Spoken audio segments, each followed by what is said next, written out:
Hey guys, Darren from Property Prosperity here again. I just finished watching the news and they had a bit of a story there about apartments and what's happening in Adelaide CBD, and saying they had about 6,000 apartments about to come onto the market over the next 2 years. So one of the things that's happening is Macquarie Bank, who are one of the major lenders around, they've decided that it's a little bit too risky for them. So they've reduced their lending for people looking at buying apartments down from 80% the max down to 70%. So obviously from their perspective, they're deciding that it's not such a good thing. So and I suppose at the end of the day, for us average Joes that are trying to work out whether something's a good thing or a bad thing, when the big banks deciding it's not such a good thing, then make us reconsider whether we should be buying an apartment or not, I suppose. So I thought I'd just have a quick chat and then see the pros and cons and then things you need to think about, I suppose. Thanks,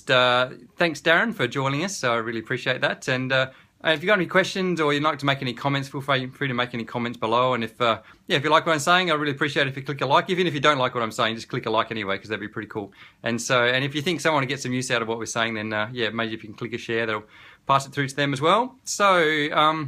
So I suppose the thing about the Adelaide market is apartments are a relatively new thing. So it means that, well, not new thing, but we're quite conservative in the fact that, most people in Adelaide want to have a block of land and have a house and have the Australian dream type thing. So it's relatively new that people are starting to have the whole apartment living style. And I do know some people that have adopted that sort of lifestyle. I suppose on the whole, 99% of my friends live in a house on a big block of land. So the question then is, if everyone I know is living on a house, big block of land, then who are these people that are buying apartments? So, and there's definitely a need for it, and there's definitely a need as an investment type of thing. It definitely works good on paper as an investment. The reason investing in an apartment works so good on paper is because you can claim a lot of deductions. So one of the main deductions is the fact that it's depreciation. So depreciation basically means the house is wearing out, and the tax man will let you claim that as a tax deduction.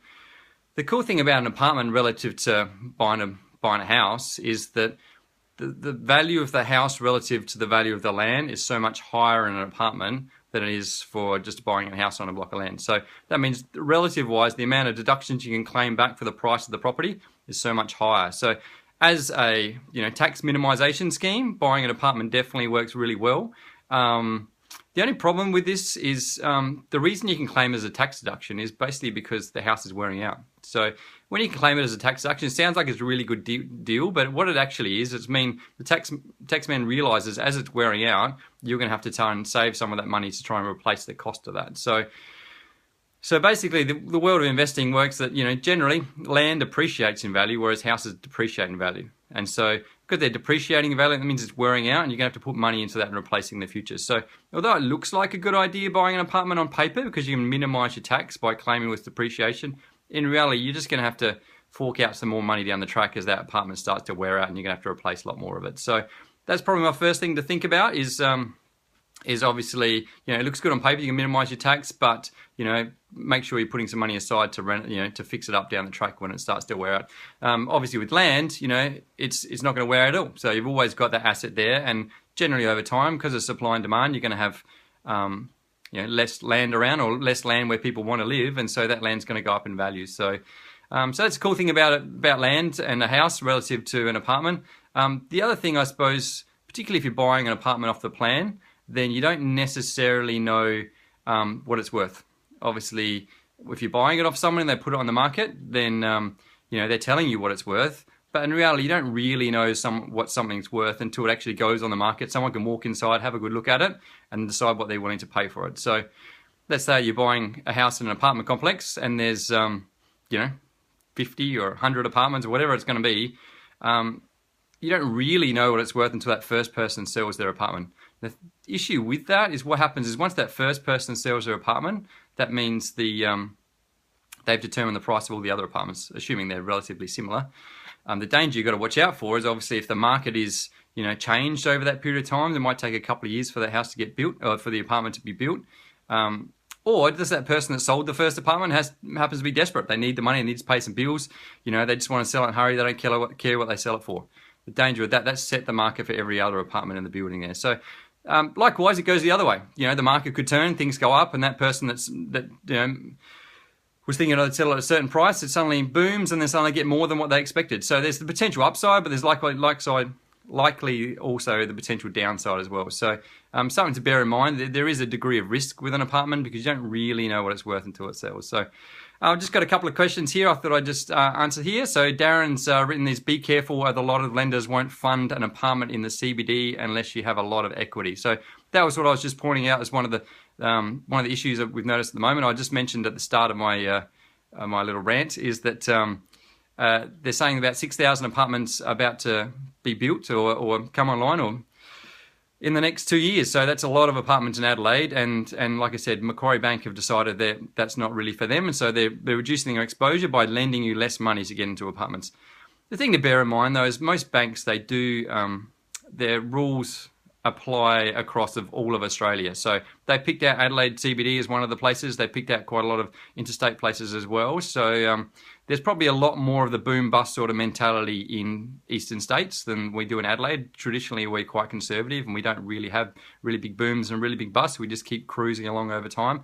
But saying that, we also traditionally haven't done a lot of apartments. So again, it might be a new world for us, and we might see exactly how it ends up working out. So Mark's given me some feedback saying run a business from home became more common. It's harder to do from apartments unless you've got an office type job. So yeah, that's correct. And I suppose I've also known a few people to run their businesses from apartments, just rent wise relative to renting commercial spaces. You know, you can rent a residence in the CBD and use it as your office basically. And you know, when you consider what it costs you, it works out a lot cheaper than hiring office space really. So Chris, thanks Chris for joining us. You've said that vacancy rates and rental yields can be quite positive with apartments. Positive, I'm assuming vacancy rates meaning that there's not a lot of apartments around and there's a lot of demand for apartments. So I'm assuming that's what he's saying, positive as far as vacancy rates. And again, I suppose that's what I'd just caution. If there is 6,000 more apartments about to come on the market, the question then is, you know, are those vacancy rates going to be as good as they otherwise would be? Probably another benefit, I suppose, with a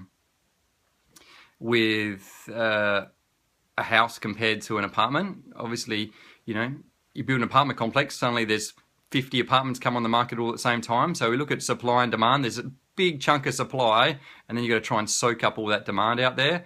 Whereas with a house on a block, you know, fair enough, someone can knock a house down and subdivide. In a particular suburb, you're not going to have 50 houses all come on the market at the same time. It's all relatively staged. You know, you can't, unless you're buying, you know, it's a farmland where they're subdividing into 100 or 200 blocks, which is more out in the outer suburbs. In the closer to the CBD, you know, there's, you know, rarely you're going to have, you know, 50 or 100 houses come on the market at the same time. So I suppose from a perspective of supply and demand, you know, there's limited amount of supply that you can have on the market for a house. Then an apartment, you know, is potentially a lot of supply that could come on the market all at the same time. So, but yeah, like you said, rental yields, definitely it's going to cost you less money to buy an apartment than it would relative to what your rent is. But I suppose you consider on top of that all the costs associated with having an apartment at the same time as either a strata or community title fees, which basically means the maintenance of the building. The way that works is basically you own the inside of the building, and then everyone collectively owns the outside of the building. So you own your portion of the apartment, which means you can almost do whatever you want inside within reason. Outside, everyone owns it collectively. Whereas if you had a house, basically you own the house, you can do whatever you want in the house. There is a new type of title and way of sharing land, which is called community title, which can still have separate houses, but they're sharing something like the driveway or the water meter or the power box or something like that.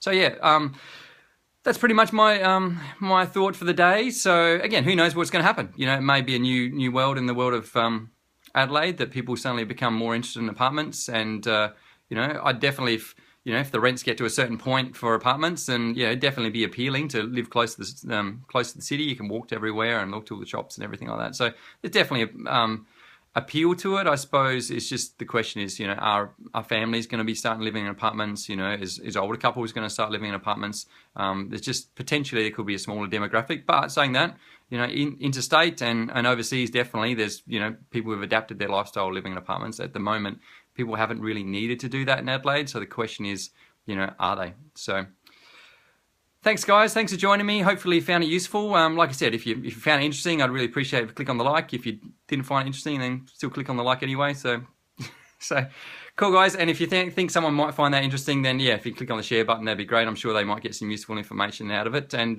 yeah, I look forward to catching up with you soon. And if you've got any questions or comments, feel free to put it in the comment box.